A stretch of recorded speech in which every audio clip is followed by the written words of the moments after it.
Scorpio classic top model माना जाता है।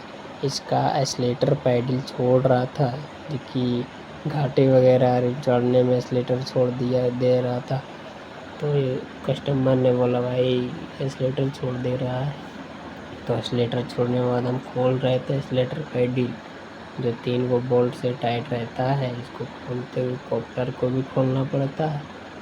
खोलने के बाद हम दिखाते हैं वीडियो में लगे रहे आप लोग भी कि कैसे पैडल को खोला जाता है।